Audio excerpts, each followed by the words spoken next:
Hey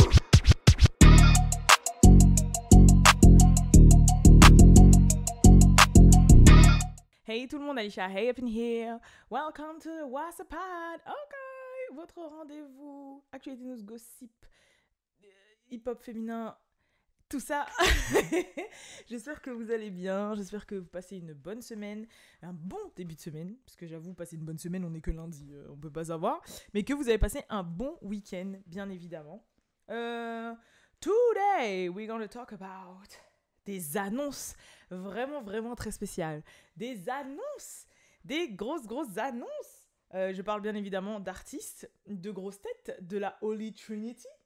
Je parle bien évidemment de Beyoncé et de Nicki Minaj.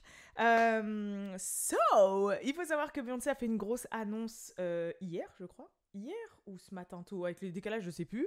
Mais pour dire que enfin elle arrivait avec son film / documentary qui s'appelle Renaissance. Il n'y a pas de Ecoville ou je sais pas quoi. Et ça ne va pas sortir, peut-être qu'après si, mais sur Netflix ou Prime ou je sais pas quoi, ça va être au cinéma. Bon, alors au cinéma aux États-Unis, certes, pour le moment en France, il n'y a pas eu vent. Et je crois que ça va être que dans les cinémas AMC aux États-Unis, mais vous en doutez bien que Beyoncé étant une grande star internationale, c'est sûr qu'elle ne va pas délaisser la Beehive du monde entier et que son documentaire va sûrement sortir le jour même, soit sur une plateforme de streaming, soit une semaine après, ou peut-être que ça va sortir au final dans quelques cinémas de grosses villes. Quand même, tu vois ce que je veux dire ou pas? Mais si c'est pas le cas, vous inquiétez pas, je pense très bien que Beyoncé considère tous ses fans de toute sa vie entière et qu'elle va rendre le film / documentary là, disponible pour tout le monde. Donc la sortie, c'est le 1er décembre. Voilà, 1er décembre. Alors, il s'appelle Renaissance. Maintenant, il y a toute une discussion à savoir si c'est le film qui est l'acte 2 du coup, ou si l'acte 2 est vraiment un tout autre projet musical, parce qu'elle a dit qu'en fait, derrière, elle voulait repartir directement en tournée. Voilà, il y a plein de trucs, les gens comprennent pas trop si... en fait, peut-être que les acte 1, c'est le CD, acte 2, c'est le film, acte 3, c'est peut-être, je sais pas moi... la marque de cosmétiques, vu qu'elle devait sortir un truc pour les cheveux, ou de sap. We don't know, mais on va savoir. En tout cas, c'est sûr que déjà, le 1er décembre, on va avoir des réponses. Voilà. Pour ce qui est de Nicki Minaj, aussi une bonne nouvelle. Elle a fait un TikTok dans le week-end pour dire qu'à partir de cette semaine, les gens, jusqu'à la sortie de Pink Friday 2, qui sera le 17 novembre, je vous le rappelle, tous les vendredis, il va y avoir une surprise. Hey guys, happy Pink Friday 2. Pink Friday 2, the album comes out on November 17th, 2023. My name is Onika Tanya Mirage, and I would just like to say thanks in advance. You can now pre-save the album, but not only that, I am going to make every Friday from now until the album comes out a special Pink Friday by giving special things. I can't say what they are, but every Friday is going to be Pink Friday. So, pre-save the album and you'll get a lot of special treats every week. Tous les vendredis, il va y avoir une surprise. Alors, moi, je suppose que tous les vendredis, en fait, elle va sortir un son. Ça se trouve, tous les vendredis, elle va sortir un son, un clip. Ce serait trop beau, ce serait trop bien. Et j'espère qu'elle va faire ça. Mais en tout cas, elle a dit que tous les vendredis, il y aura une surprise. Tous les vendredis, il y aura quelque chose. Alors, peut-être qu'au final, peut-être ce sera une annonce, peut-être ce sera un indice, je sais pas. Mais en tout cas, tous les vendredis, il y aura quelque chose en rapport avec Pink Friday qui va sortir jusqu'à la sortie du projet. Et franchement, si je vous donne mon avis sincère et honnête, je suis très content parce que pour moi, jusqu'à présent, la promotion plus ou moins mise en avant, ce que tu veux, la stratégie marketing, ce qu'ils appellent un petit peu album rollout aux États-Unis de Pink Friday 2, j'étais pas fan. Désolée, ma caméra avait coupé, mais pourtant vous savez que moi, artistiquement parlant et en tant que rappeuse, talent, etc., je kiffe Nicki. Je la connais pas personnellement pour dire que je l'aime bien personnellement ou pas, mais vous m'avez compris, Nicki, allez, fun Nicki. Et c'est vrai que j'étais pas si fan que ça, parce que en fait, je vous explique, Pink Friday c'est un truc de ouf. Voilà, Pink Friday c'est un truc de malade, genre c'est Pink Friday, tu vois, Pink Friday 2, Pink motherfucking Friday, ok, c'est un big event. Nicki, elle est au level de tout le monde là, des grosses têtes. Et en fait, j'avais l'impression que sa stratégie là d'album là, de sortie de Pink Friday, que ce soit entre les Queen Radio, les tweets, les plus ou moins Last Time That I Saw You, qu'on dirait qu'elle a sorti plus ou moins comme ça, sans clip, vite fait, rapide, un petit snippet comme ça de Big Difference. Genre un feat avec un grand artiste international qu'elle doit sortir depuis un moment, mais qu'elle tease, mais qui sort pas forcément. Enfin, je sais pas comment vous expliquer. Je me suis dit, ben, c'est pas ouf en fait, l'alignement là, le déroulement, comme on dit, c'est pas oufissime. Genre, normalement, elle arrive et elle sort le first single, clip et tout, en mode ça tape, tu vois, genre. Et là, je me suis dit, pour Pink Friday, alors que normalement c'est censé être un album qui légendaire, tu vois, genre, et je pense que dans la foulée, peut-être que le prochain va faire Pink Print 2, je sais pas, mais je me disais, là c'est un peu, blah. Pas blah, mais je me disais, c'est quand vraiment qu'on sent qu'on va rentrer dans la Pink Friday 2 era, tu vois, genre c'était plus ça, genre drop-nous un single, un vrai single en mode clip, machin, arrive sur nous, tout. Je pense que du coup, c'est Big Difference. Je pense qu'elle va sortir Big Difference avec un dernier clip, etc. Mais ouais, genre pour le moment, j'étais là, je disais, bon, ok.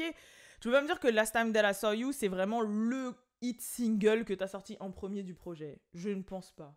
Je pense que c'était un espèce de petit test pour dire, hey, je suis toujours dans aussi la pop, tu vois. Parce qu'à la base, Pink Friday, il y avait des sons aussi, il pouvait avoir des sons aussi assez poppy et tout. Et genre dans le sens en mode, je suis là, je suis rue, je suis rap, mais je peux aussi te faire un petit truc encore chanter poppy, petite pop et tout. Et je pense que c'était plus pour ça. Et que si la Sam de la Soyuz aurait grave fonctionné, elle aurait peut-être sorti le clip. Ou le clip, elle a tourné, et qu'en fait, elle le garde en goodies, là, dans les trucs qu'elle veut nous donner tous les vendredis. Mais là, quand elle a fait cette annonce, j'étais trop contente. Je me suis dit, enfin, on rentre dans la Pink Friday 2 era. Enfin, elle va nous donner à manger. Enfin, elle va sortir des semi-embrouilles, cancans bizarres. En plus, je sais pas si, comme moi, vous chantez, mais je sens qu'il y a un peu un Nicki Head Train qui est dans les sphères là, par rapport à ces dernières interactions, tu vois, genre par rapport à, bah de toute façon vous avez qu'à regarder les derniers What's Up Pod que j'ai fait sur le sujet de Nicki, hein. De toute façon je vous ai dit clairement ce que je pensais, et c'est un peu l'atmosphère que j'avais l'impression qu'il y avait en fait, et moi je me dis mais normalement elle devrait se mettre en Queen status. Oh là là là là. Moi, je vous l'ai dit, hein, pour moi, elle devrait être en super queen status, là. Elle devrait voler à côté de Beyoncé, voler à côté de Riri, voler à côté de... Tu vois ce que je veux dire ou pas? Et je sais pas, moi, je vois pas Rihanna se friter avec... Je sais même pas à qui comparer, là. Qui je pourrais comparer? En vrai. Je sais même pas à qui je pourrais comparer. Beyoncé se friter avec, je sais pas moi, Normani, frère. Vous voyez ce que je veux dire ou pas? I don't know.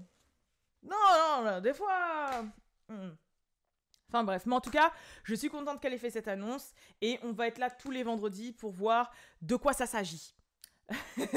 Voilà. Sinon, il y a eu un bif courant du week-end.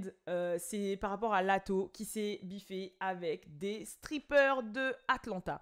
Donc, elle a sorti son son It's a Party, It's a Party, It's a Party, hey! Vendredi. D'ailleurs, je vous avais filmé une réaction au clip, mais au final, mon matériel a décidé de ne pas coopérer, donc je n'ai pas pu vous sortir la réaction. C'est-à-dire pour ça que vendredi, en plus, y a rien qui est sorti. Et donc elle a sorti, le son est cute, elle a repris le son classique de Waka Flocka, It's a Party, It's a Party, It's a Party, hey, bien évidemment, hein, gros hit d'Atlanta. Et en fait, pour l'occasion, elle avait fait une release party en fait. Elle a fait une soirée de sortie de single à Magic City. Magic City qui est le gros street club d'Atlanta et un des street clubs hip-hop les plus connus, on pourrait même dire au monde en fait. Voilà, c'est un lieu staple, voilà, Atlanta, Magic City. Et du coup, elle a fait une soirée de lancement avec des strippers et ça s'est appelé Lato City pendant une soirée. Et là, il y a une stripper qui travaille là-bas qui a fait plein de TikTok pour raconter une histoire qui disait que Lato aurait récupéré tout l'argent qu'elle avait jeté avec sa team lors de la soirée au stripper. Elle avait tout repris parce que quelqu'un lui aurait volé son portefeuille. Voilà, lui aurait volé son porte-monnaie, son wallet. En fait, je pense que c'était plus... elle devait avoir une espèce de pochette comme ça avec des billets et quelqu'un a dû lui voler. Et en fait, Lato, elle a dit « Ah ouais, vous voulez me voler ici ?» En plus, à ma propre partie, en gros, il n'y a personne qui va se faire payer. Elle a demandé à la sécurité et tout, à sa sécu, de ramasser tout l'argent et elle s'est barrée avec. Du coup, quand la strippeuse, elle l'a appris, parce qu'il faut savoir que cette fameuse strippeuse, en plus, n'était même pas présente à la soirée, elle a fait sa petite story time sur TikTok. Résultat, forcément, ça a fait parler parce que, par exemple, dans les strip clubs, quand vous balancez des billets, vous les avez balancés, quoi. C'est super mal vu de ramasser ce que tu as balancé par terre. Genre, ça ne se fait pas. C'est enlever un petit peu le pain de la bouche aux filles qui sont là pour travailler. Et c'est vraiment mal vu de prendre des billets au sol. Lou, il a même une anecdote comme ça où il était en strip club avec un de ses potes de l'époque et il s'est mis à faire ça et tout de suite, on lui a dit « Wesh, qu'est-ce que tu fais ?» Et c'est vrai que ça peut être tentant, tu rentres dans une pièce, t'as plein de billets partout, quelqu'un qui est, je sais pas moi, en dèche, il pourrait être tenté de prendre des billets. Mais c'est super mal vu. Mais du coup, Lato, elle a dit, moi je reprends tout, vous me respectez pas, en gros, je vous donne l'argent, vous voulez me voler, salam. Faut savoir que du coup, cette strippeuse-là en question, elle a été mise au courant par d'autres strippeuses qui travaillaient à la soirée. Donc on lui a envoyé un message pour dire ouais, they took all our money, nanani, nanana. Donc elle a ouvert sa bouche sur TikTok. Et il se trouve que maintenant cette strippeuse est virée. Elle s'est fait virer de Magic City. Voilà. Donc Lato, en fait, elle a retourné plus ou moins la situation contre la strippeuse en question. Parce que la soirée d'après, elle a invité des strippeuses qui étaient présentes à la soirée de Issa Party là. Et elle les invitait dans son propre studio pour avoir en gros une stripper party privée. Et là où elle les a rincés au niveau argent, elle leur a vraiment envoyé de la money. Forcément, elle a bien placardé ça sur les réseaux, même son DJ, etc. pour montrer qu'elle avait redonné de l'argent aux strippers concernés, etc. Et que voilà quoi, elle s'est dit ouais, si dans ce club on me respecte pas, moi je vais faire ramener le club à moi. Et elle a appelé les filles à qui elle avait pris l'argent. Résultat, l'autre strippeuse qui s'est exprimée sur TikTok a refait un TikTok et a fait plein d'Insta Stories pour dire ouais, c'est abusé parce que moi j'ai toujours pris la défense des strippeuses. Là, j'ai ouvert ma bouche pour que ça se sache parce que ça se faisait pas. Et au final, c'est moi qui me retrouve virée. Je vois qu'en gros, Lato, elle me fait des sublis sur les réseaux sociaux. J'ai perdu mon travail. Et les filles avec qui j'ai conversé par message, qui m'ont informé de la situation, c'était les filles qui sont parties au studio de Lato pour s'enjailler et se faire payer. Et donc elle s'est dit, mais c'est un truc de ouf en fait, c'est-à-dire que ces filles-là, on parle, elle dit ouais, ils ont pris tout notre argent et tout, je parle pour elles parce que je n'étais même pas présente, et au final, je vois que ça se retourne contre moi je suis virée, j'ai plus de taf, et elles sont reparties refaire leur argent, voire peut-être même plus d'argent qu'elles auraient fait pendant la soirée même, au studio de Lato. C'est vrai que, il y a forcément le parti de la strippeuse et il y a le parti de Lato. Moi, je peux comprendre que t'es un artiste, tu privatises un lieu, tu mets grave de l'oseille, on te vole. Tu dis, ah ouais, vous me volez, vas-y, il y a d'argent pour personne. Vous me volez, il n'y a pas d'argent pour personne. Tant qu'on retrouve pas mon wallet, tant qu'on me rembourse pas, il y a de l'argent pour personne. Et peut-être qu'entre-temps, on l'a remboursé, on lui a donné son wallet, elle a dit, ok, maintenant, les meufs, je comprends, c'est leur taf, elles ont pris du temps pour moi et tout. Vas-y, qu'elles viennent là, je vais encore plus les rincer. Ça, c'est le point de vue de Lato. Il y a le point de vue de la strippeuse, qui n'était pas présente. Ça, c'est vrai que ça fait un peu tâche quand même. Qui dit, ouais, j'en ai marre que les strippeuses ne soient pas respectées. Lato, c'est un truc de ouf ce qu'elle a fait. Je vais m'exprimer sur les réseaux. Bon, en même temps, on sait très bien peut-être que... Alors que ça la concernait pas parce qu'elle n'était pas là à la soirée, qu'elle a voulu faire du clout. Je pense qu'elle a voulu faire du clout, qu'elle a voulu faire du buzz. Et du coup, bah, résultat, malheureusement, ça s'est retourné contre elle, quoi. Parce que t'as ouvert ta bouche d'un truc qui te concerne pas. Bon, bah voilà. Et pour les filles qui plus ou moins ont fait des faux culs parce que bah elles ont dit ouais ça se fait pas, ils ont pris tout notre argent et qu'ils se sont retrouvés chez Lato, bah en fait elles sont juste parties chercher leur argent en fait, genre dans le sens où tu sais que t'as fait une soirée, tu t'es donné et t'es reparti avec rien et que là t'as une deuxième opportunité de faire même sûrement plus que la première vu les circonstances, bah forcément t'y vas en fait, en tant que strippeuse t'y vas, tu dis vas-y j'y vais, en plus facile, c'est pour Lato, c'est pas pour un vieux dégueulasse, c'est en studio, entre meufs, façon de parler et tout, nanan, je peux me faire plus de billets en privé et tout, vas-y, j'y vais. Donc, c'est vrai qu'il y a plusieurs cas de figure. Moi, franchement, bah, j'ai pas forcément d'avis, parce qu'en fait, je comprends Lato, je comprends plus ou moins la strippeuse, mais j'ai l'impression, quand j'ai vu les vidéos, je me suis dit, ouais, j'ai l'impression que c'est plus un délire de meuf intéressée. Tu vois, genre en mode. Parce que même quand elle a partagé les captures d'écran qu'elle a montré avec les échanges qu'elle avait avec les autres strippeuses, elle faisait des pavés comme ça et les meufs, elles lui répondaient vite fait, tu vois. Genre en mode, elle disait, ouais, vous êtes sûr que l'histoire que vous me racontez, elle est bien parce que moi, je vais en parler sur TikTok et tout et ça va faire du bruit. Donc, avant que ça fasse du bruit, si jamais vous êtes sûr, hein. Et la meuf, elle disait, yes, they took our money. Girl, c'est un truc de ouf qu'ils aient pris notre argent et tout. Bah, tu sais quoi, moi, tu sais que j'ai toujours pris la défense des strippeuses et tout. Donc, vas-y, je vais utiliser ma plateforme pour pouvoir en parler. Yeah, that shit's crazy. Ah là là là. Donc, je me suis dit peut-être qu'il y a quand même un sous-truc pour faire de. Pour l'attention. Et puis aussi parce qu'on sait que TikTok, quand même, paye pas mal. Et si bah, ta vidéo, elle fait des vues, ça te fait de l'oseille aussi. Hein. Et donc, du coup, et ça te fait sûrement plus d'oseille qu'une soirée de stripper, tu vois. Donc, surtout en plus aux États-Unis, avec leur revenu par minute, là, leur RPM. Donc, résultat, ouais, peut-être que je verrai moins de bonnes intentions du côté de la stripper. Ah non, c'est vrai, faut le dire, faut le dire, faut le dire, faut le dire.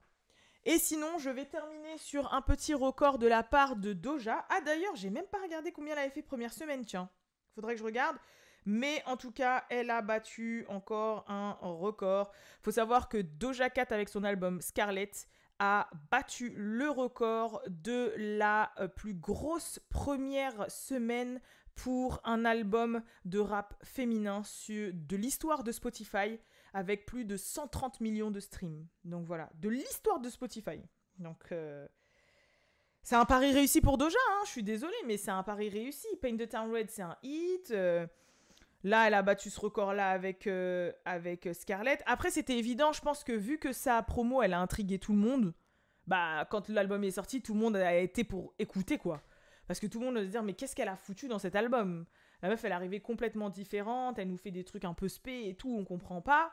Forcément, par curiosité, tous ses fans, même ses anciens, ses nouveaux, comme peu importe, même ceux qui ne sont pas fans mais qui écoutent, ils vont aller écouter pour savoir ce qu'elle propose, en fait. Et du coup, bah, ça a pas loupé, quoi. Par contre, faut que je vois, elle a fait quoi première semaine? Parce que j'avoue, ça, j'ai pas vu. Ils avaient annoncé 55 000. Scarlett, Doja Cat, First Week. First Week Sales. Alors, c'est même pas sorti, je crois, c'est pour ça. Donc, projection, ils ont dit. C'était 55 000 et après, ils ont dit au final, ça doit faire entre 60 et 70 000. Mais ils n'ont pas annoncé encore. Hein. Là, je regarde, non, ça date que du 23 septembre, il y a 7 jours. 23 septembre, il y a 7 jours. Peut-être qu'ils vont mettre à jour aujourd'hui, vu qu'on est lundi. Je pense, hein. Là, comme ça, peut-être je vais voir sur. Désolé, hein, je regarde en même temps. Je vais voir sur X, enfin Twitter.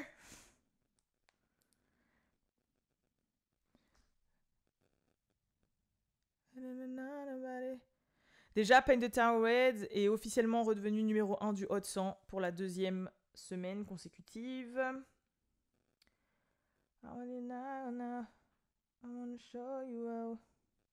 Ouais, non, ils ont pas mis encore. Ils ont pas mis. Bon, bah. Je vous tiendrai au courant. Mais en tout cas, pour l'autre record, c'est un truc de ouf. Après, j'ai vu là qu'il y en avait. Il y avait Drake qui était à un hit de battre le record de Michael Jackson. Ça, c'est un truc de malade. C'est vraiment un truc de malade. Bon, je pense que vu que Drake ne prévoit pas de décéder incessamment sous peu, qu'il est vachement plus jeune que Michael Jackson et qu'il lui reste encore des années et plein de temps pour faire de la musique, il va sûrement battre Michael Jackson.